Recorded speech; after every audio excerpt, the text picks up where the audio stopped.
Good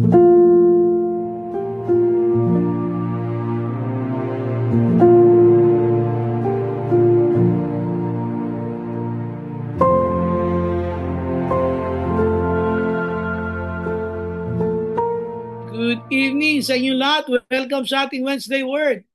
Alam niyo ba yung kasabihan na kung minsan ay pag humahanga ka sa isang taong mahusay lumangoy, minsan ang nawiwi ka o nasasabi ng mga matatanda, yan kasi unang natutunan niya ng lumangoy kaysa maglakad.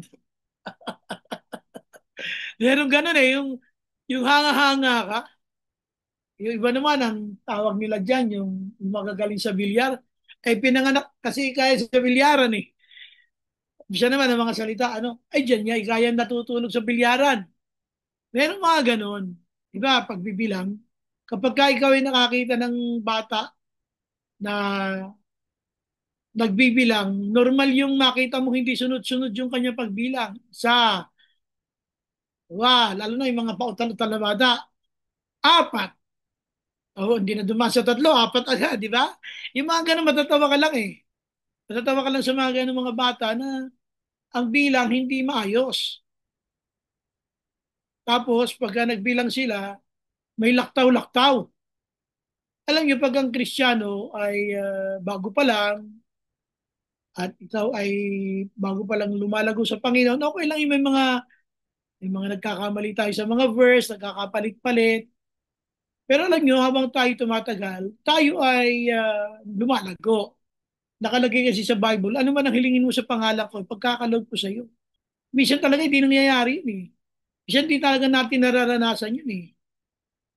Ngayon, meron binanggit sa Bible na si Lord, talaga pag hiningi mo sa pangalan niya, ibibigay niya.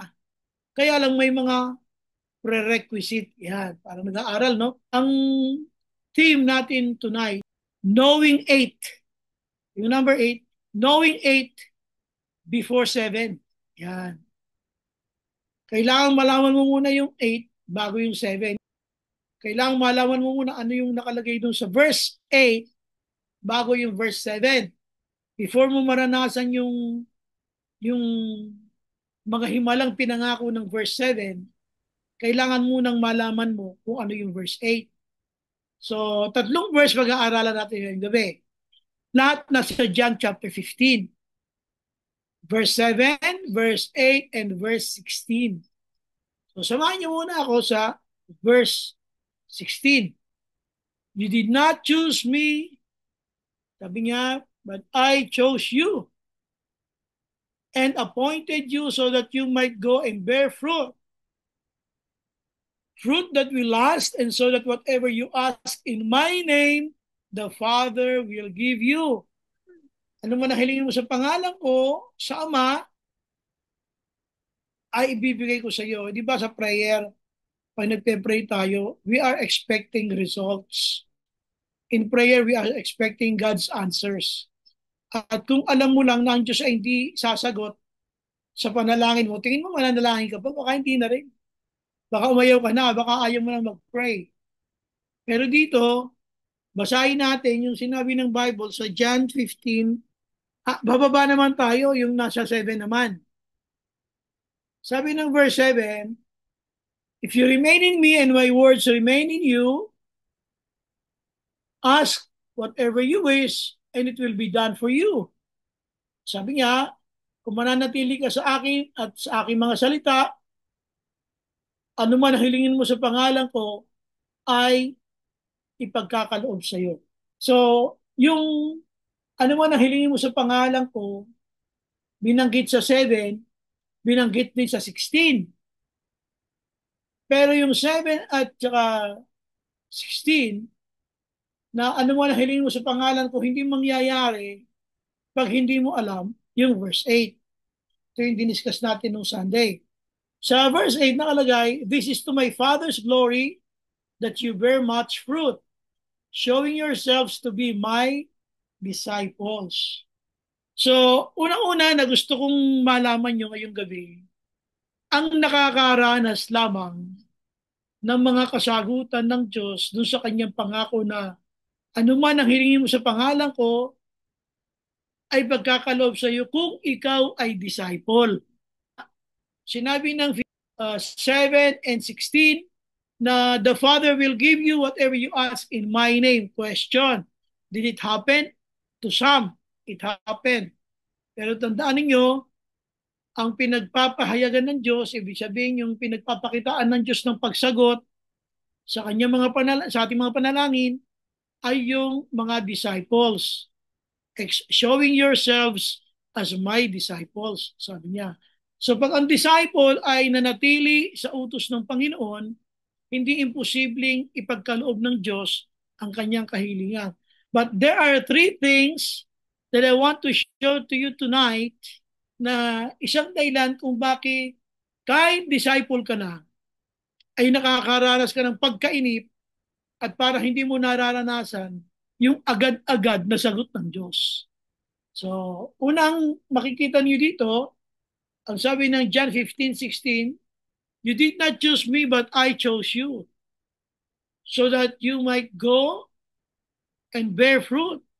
Therefore, pag ginawa mo yun, a fruit that will last, pag ginawa mo yun, sabi niya, whatever you ask in my name, whatever you ask to the Father in my name, I will give you. So, ang lagi kong tanong dito, kung magpapakatotoo ka lang, talaga bang naranasan? Naranasan mo ba yung sinasabi ng Bible na ano ba nang hiling mo sa pangalan, pagkakaloob niya? Naranasan mo ba talaga? Kung magtatapat ka lang, aaminin mo, hindi. Hindi. Lalo na kung hindi ka pa disciple, hindi mo talaga mararanasan. Kasi yung mga nananatili lamang sa Panginoon, ito yung mga disciple. At kung babasahin natin para maintindihan nyo, ulitin natin. Verse 16. Ito nakalagay sa John 15:16. You did not choose me, but I chose you and appointed you, sabi niya, and appointed you so that you might go and bear fruit, fruit that will last, and so that whatever you ask in my name, the Father will give you. Ngayon, yun yung verse 16. Eh pag bumaba ka, inuntahan mo yung verse 8, ano mang gagawin ng Diyos na pagkilo sa buhay mo, ang Diyos dapat ay maparangalan sapagkat ikaw ay disciple. Kaya gagawin ng Lord sa iyo kasi ikaw ay disciple. This is to my Father's glory that you bear much fruit, showing yourselves, dahil pinapakita mo that you are my disciples. Ang unang-una dito na gusto kong maintindihan ninyo na sabi natin, knowing 8 before 7. Ano man ang hihilingin mo dito kay Lord, ano man ang gagawin mo, dapat maintindihan mo yung verse 8 bago yung verse 7. Kasi ang nakalagay dito, kung mapapasin ninyo na this to my Father's glory that you bear much fruit. Yung pananagana ng sagana, yung pagkakaroon ng maraming bagay na pinoprovide ni Lord sa pamilya, pinoprovide na pamilya ng Lord sa buhay mo, trabaho mo, magandang sweldo, nakaka-acquire ka ng mga gamit na dati hindi mo na-acquire, napapansin mo parang gumaganda yung takbo ng finances mo. Lahat ng yan ay pinayagan ng Diyos, pero meron siyang dahilan, nasa verse 8. This is to my Father's glory. Sana hindi mo makalimutan yun. At bago niya ibigay yon, this to my Father's glory, may binanggit siya sa 16. Ang verse 16, hindi dahil ito ay nasa 16, ang sinasabi niya ay yun lamang ang ating kailangang tandaan, yung sinabi na anuman ang hiling mo sa pangalan ko, kung mananatili ka sa akin, ibigay ko sa iyo. Hindi dahil nasa verse 16 siya'y huli. Ito ay bago ka pa makagalaw, bago ka pa makakilos, bago ka humayo, bago ka gamitin ni Lord, sinabi niya, pinili kita. Kaya ka nakakakilos. Kaya ka nakakapag-share. Kasi pinili kita. Sabi niya, I chose you and appointed you so that you might go and bear fruit. Fruit that will last. Sabi niya, so whatever you ask in my name to the Father, sabi niya, it will be given to you. Ang unang gusto kong maintindihan niyo dito, no, Si Lord naman nagpapala talaga eh. Alam niyo naman si Lord nagbe-bless. Alam niyo si Lord sumasagot ng prayer. Pero meron siya dito unang-unang gustong ipagawa sa atin. Ito yung dito sa bagay na to, you must be offensive. Yan ang first word ha. Sabi nga natin, knowing 8 before 7. Kailangan malaman mo muna yung 8 bago yung 7 because sabi ko nga of the word offensive. Pag sinabing offensive, hindi naman yung ibig sabihin nakakasakit ka sa magitan ng salita, hindi yon. Pero may mga sinasabi kasi offensive statements, no? Mga offensive comments, mga nakasasakit. Dito hindi. Ang offensive dito, gusto ko lang ipaalam sa inyo na the gospel is offensive. Ibig sabihin, ang salita ng Diyos ay offensive in a way na pag tinamaan ka, it's either mainis ka, magalit ka, or magbago ka. Ganun kasi ang gospel. Kaya sabi ng Bible, you did not choose me, but I chose you and appointed you so that you might go. Offensive ang gospel. Hindi siya yung parang timid ang gospel. In other words, God wants us to keep going and be on the offensive side. Alam nyo, walang coach na magsasabi, yung coach ng basketball walang coach ng basketball na magsasabi na ang depensa hindi nagpapanalo. Lagi nila sinasabi, defense wins. Sabi niya. Sa pagitan ng depensa, nananalo ang isang PBA team o kaya na isang basketball team. Kasi pag hindi ka marunong dumipensa, sabi niya, matatalo ka.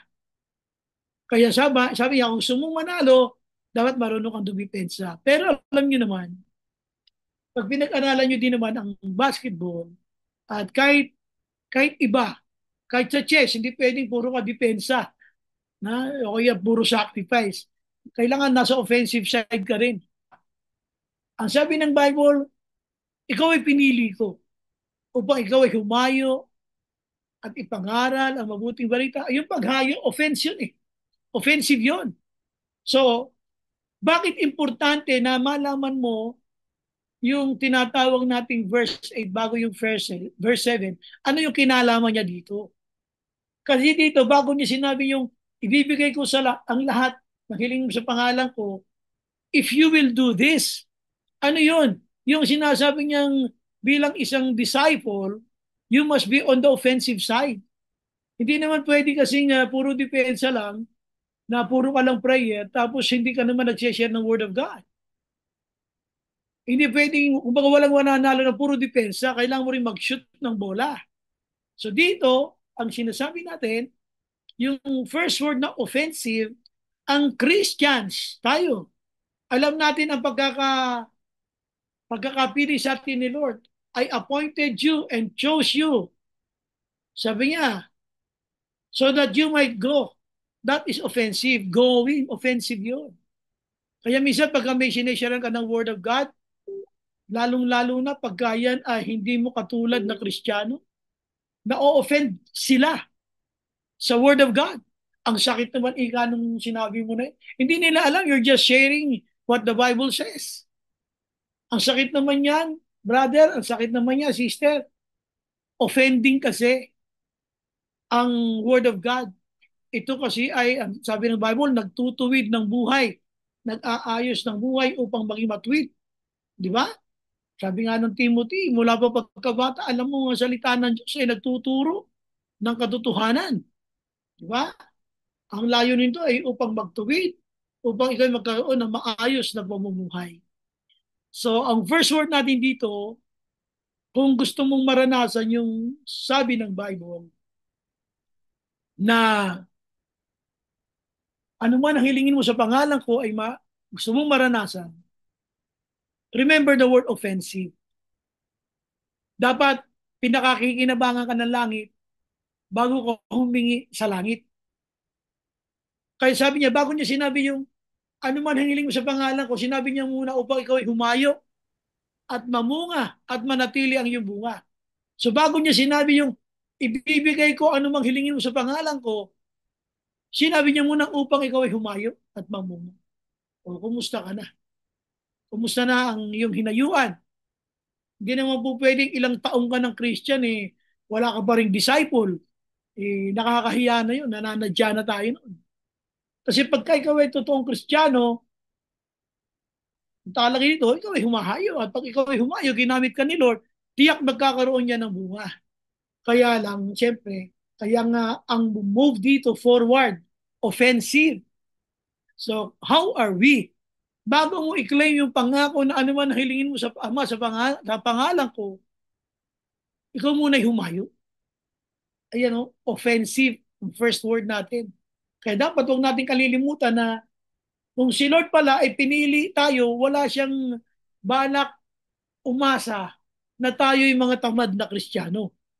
Inaasahan ni Lord sa atin, tayo ay masipag na Kristiyano na humahayo at ipinangangaral natin ang mabuting balita. On the offensive side tayo. Ha? Ito sabi niya, dapat tayo mga pinili ng Panginoon. Bago umangkin ng pangako ng Diyos na anuman hiling mo sa pangalan ko, dapat alam mo yung layunin ng Panginoon. Bakit kanya sinasabihan na mag-claim ka, okay lang. Pero bago ka mag-claim, ang sabi niya, dapat yung word na offensive. You are moving forward so that you may go and bear fruit. Yung makakapag-disciple ka. Ngayon, ayaw natin nun. Ayaw natin nun. Ayaw natin yung on the offensive side. Ang gusto natin yung pahipahinga, pasyal-pasyal. Gusto natin yung mga bagay na hindi tayo mabibigatan. Ang gusto lang natin yung masarap na buhay ng Kristiyano, pero ayaw mo yung sakripisyo ng pagiging Kristiyano. Ang second word na gusto kong makita ninyo, you did not choose me, but I chose you and appointed you so that you might go, offensive, so that you might go and bear fruit, fruit that will last. And that is the second word, yung productive. Hindi lang inaasahan ni Lord na ikaw ay maging offensive, moving forward, God is expecting you to be productive. As you go along, as you go forward, as you move on the offensive side, doing God's mandate, ang sabi niya, ayoko nang babalik ka sa akin ng empty-handed. Ayoko nang sasabihin mo wala kang na disciple, ha? Ayoko sasabihin mo wala kang bunga. Dito nakita naman natin. Sabi niya, you might go and bear fruit. God is expecting fruits. He is expecting growth from you. Kaya sabi niya rito, so that you might go and bear fruit. That is the second word. Hindi lang offensive, kundi yung productive. Dapat tayo ay productive din. How old are you being a Christian? Ilang taon ka na bilang Kristiyano? Ikaw ba ay may naakay na kay Lord? Ikaw ba ay may masasabing disciple mo na? Tandaan mo, yung disciple mo na yan, God wants to see that it is growing. No? Gusto niya makita niya yung naakay mo na yan ay maging bunga mo, pero yung bunga na yan, huwag mo pababayaan. Kaya nga may discipleship. Fruit that lasts. Fruit that will last. So hindi sapat yung nag-share na tayo, we go on the offensive side, hindi sapat yung productive ka na, nakapag-share ka na. Kasi sabi ng Bible, kapag productive ka na, yung bunga mo ay nananatili at nakakapamunga rin yung bunga mo, sabi ng Bible, ask whatever you wish. Ask to the Father whatever you wish and it shall be done to you. Kaya kung minsan, walang bunga, lalong, lalong walang mamumunga dahil hindi ka nga nag-take ng action going forward. Ang ginagawa natin, it's the opposite. Instead na hahayo, gagamitin natin yung oras sa ibang bagay. Ibis na mag-share ka, ginagamit natin ito sa ibang bagay. Pero dito, sabi ng Bible, okay, sige. Kung makakapamunga ka dyan, di okay lang. Alam niyo, when I was working sa Chevrolet North EDSA as general manager, meron akong ahente doon. account executive, o ang tawag doon marketing professional. Pagka kasi sa mga kotse, mga ahente ng kotse, ang tawag dyan ay marketing professional. So, as general manager, lagi kong tinitingnan kung ilan pa ang kulang namin para sa monthly quota. Bawa, kailangan namin makabenta ng 50 kotse na ganitong variant. Kaya naman ganitong variant, dapat ilang kotse. Kung baka meron siyang mga quota, depende sa model. Alam nyo, meron ako diyang tauhan, hindi siya tauhan, marketing professional, na 2 linggo pa lang, nakakakota na siya. Kota niya, yung per sarili niya kota. Tapos minsan, pag pinapatawag ko siya, nasa bahay daw, natutulog. Eh, may meeting kami. So, minsan, pinagalitan ko yan. Siyempre, meeting namin, dapat nandun ka. Pero ang hindi ko napansin, nung tapos na yung meeting, kinapusap niya ako, Sir, kahit naman ho ako nasa bahay pa, kota naman na ako eh. Sabi ko, ano kota? Ilan na ba benta mo? Pinakita sa akin. Ba nagulat ako? Ang benta niya is 18 na. Eh that time, ang parang kota namin, hindi ganun karami eh. Para makabenta ka lang noon ng 5, 6 na kotse, pwede na. Siya 18, 18. Sabi ko sa kanya, kung ikaw ay buwan-buwan, ay makakakota ng 18, kahit matulog ka na araw-araw. Sabi ko sa kanya, sige ako, matulog ka na uli. Basta usapan na, kukota ka uli next month. Kung minsan, alam nyo, tayo parang ganun. Minsan, hindi pa nga tayo nakakapag-disciple, wala pa nga tayong disciple, pero gusto na nating mamahinga. Katulad yung sinasabi ko sa inyo na isang marketing professional sa aking kumpanya, sa aming kumpanya. Yung iba, hindi pa nga kumukota, panay na pasarap buhay sa mga bar, pasarap na ang buhay na nila sa mga nightlife. Pag tinanong mo ilan na kota nila, o hindi pa nakakaabot. Misa na Kristiyano, maagang nagpapahinga, wala pang disciple kahit isa. Wala pa nga siyang naaakay kahit isa. Pero kung minsan ganun tayo. What I'm saying is this. Ang ang Panginoon, nung tayo tinawag, hindi siya nagkamali. Alam niyo kung ano nagkakamali? Yung ating ginagawi. Ibig sabihin ng ginagawi, yung ating nakasanayan ng ginagawa na mali. Nakagawian. Yan ang salita, nakagawian. Meron tayong mga gawi, meron tayong mga gawi na mali, na kahit hindi pa tayo nakapag-disciple, kahit isa man lang, wala pa tayong akay, ilang taon na tayo Christian, ay kung minsan, hilaw. Parang gusto mong mag-retire na malakas ka pa naman. Parang ganoon. So dito bilang Kristiyano, ang Diyos ay umaasa sa atin na maging productive. Sabi niya, I appointed you. I chose you so that you might go. Offensive. Go. Share ang word. As you go, I want to see your fruits. Fruits that will last. In other words, God wants to see from you, hindi lang ikaw ay yung, sabihin natin, on the offensive side, but you are also productive. So, kumusta tayo? Uh, Gusto mo i-claim, di ba, yung verse na, whatever you ask in prayer, I will give you. Sa mga disciple lang yun. Hindi ka kasama doon kung hindi ka disciple. Kasi tingnan nyo ha, whatever you ask the Father in my name, I will give it to you. Kung disciple ka, mananalangin ka. For example, Lord, wala akong pang-pamerienda sa i-disciple ko. Lord, maimimit ako, wala akong pang-pamerienda. Gusto ko sana siyang ibili ng grapes. Wow naman, special. So si Lord, dahil alam na kailangan mo yun para sa gawain, ano mahilingin mo sa pangalan niya na kalooban niya, ay pagkakaloob niya sa iyo. So mararanasan natin yung ask whatever you wish kung tayo ay mga disciples. Now, punta natin yung pangatlo. John 15 pa rin, pero verse 8 na. If you remain in me and my words remain in you, ask whatever you wish, and it will be done for you.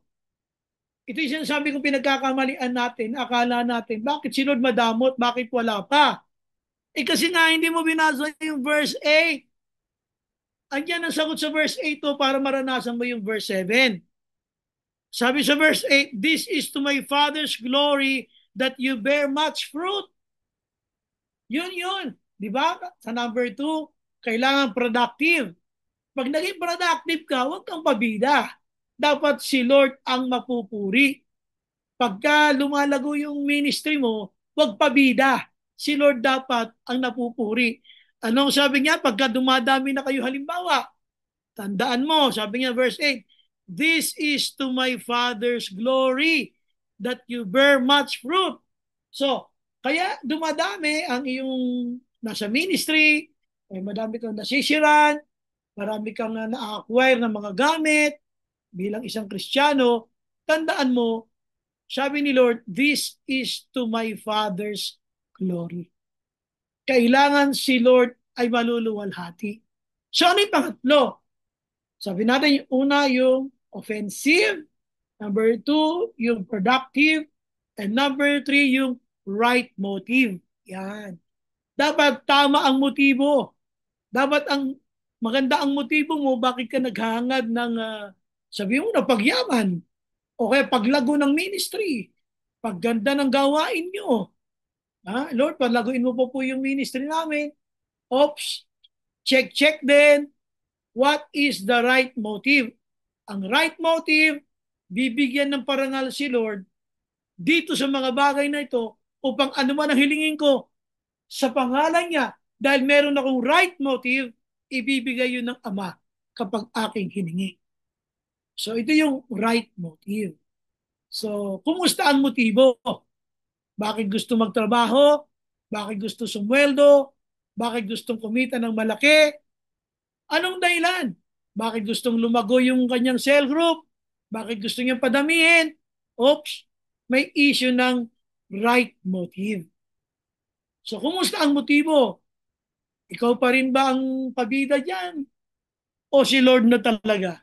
Dito kasi ay sinasabi lang sa atin na this is to my Father's glory if you bear much fruit. So yung fruit bearing na masagana, yung magagandang bagay sa iyo na nangyayari sa iyo na masagana, dapat right motive. Malinaw sa iyo na si Lord ang paparangalan. Lord, galaw mo to. Alam mo, Lord, mainitin ang ulo ko. Alam mo, Lord, madali akong mabwisit, pero hindi ko alam bakit ito natatagalan, bakit kami dumadami, dahil galaw mo yun, Panginoon. This is to my Father's glory, that you bear much fruit. Kaya lahat ng mga pagsagana, sa ministry man o sa trabaho, sa kinikita man, sa bilang sweldo o negosyo, yun ay galaw ng Diyos sa buhay mo. Ang sabi niya lang, this is to my Father's glory, that you're earning so much with your job, that you are profiting so much because of your business, because this is to my Father's glory. Bakit ka na-honor? Bakit ka na-recognize sa inyong school? Bakit ka nagtatap? This is to my Father's glory. Sabi nila. Kaya the moment na ikaw ay tanungin, o ano sikreto mo? Oops, hindi ka magaling, si Lord ang magaling. Nag-review ka lang. Nag-aral ka lang. Kaya dapat wag natin kalilimutan yun.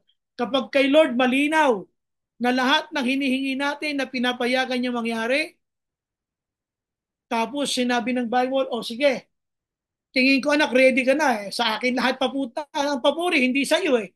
O sige, ano man hilingin mo. Sa pangalan ng aking anak na si Jesus, ipagkakaloob ko sa iyo.